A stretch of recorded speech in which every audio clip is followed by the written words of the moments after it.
Wala ring takas ang dalawa sa apat na nanloob sa isang fast food chain sa Bulacan.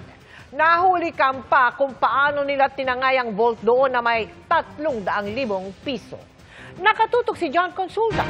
Exclusive!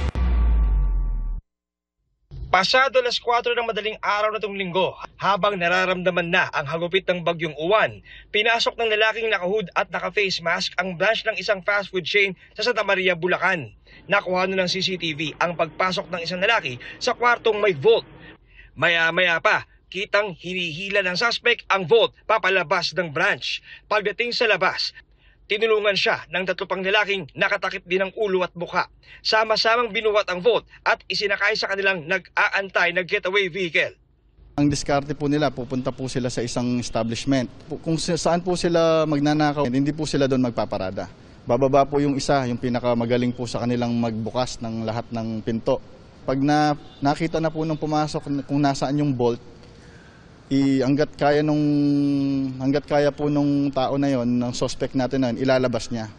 Hanggang sa tatawagan na yung mga kasama niya, sa sasakyan pa lang sir, na-open na nila yung vault. Sa hot pursuit operation ng pulisya, natuntun nila ang sasakyang ginamit ng grupo at kanilang hideout sa Caloocan. Hanggang sa arestado ang 2 suspect na nanloob sa restaurant. Na-recover din sa NLEX ang vault ng establishmento na itinapon ng mga suspect matapos makuha ang 300,000 piso. Kuha rin ang getaway vehicle ng mga suspect.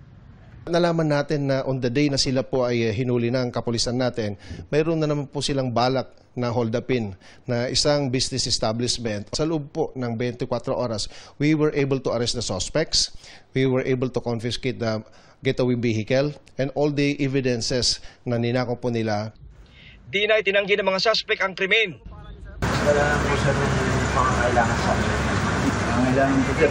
Yung pong isa sa mga suspect ay mayroon po siyang previous case for illegal possession of firearms. Mayroon silang baril na caliber 38 na ginagamit nila sa pagpasok sa mga business establishment na to. Tuloy ang follow-up operation ng pulisya laban sa 2 natitirang suspect sa panloloob.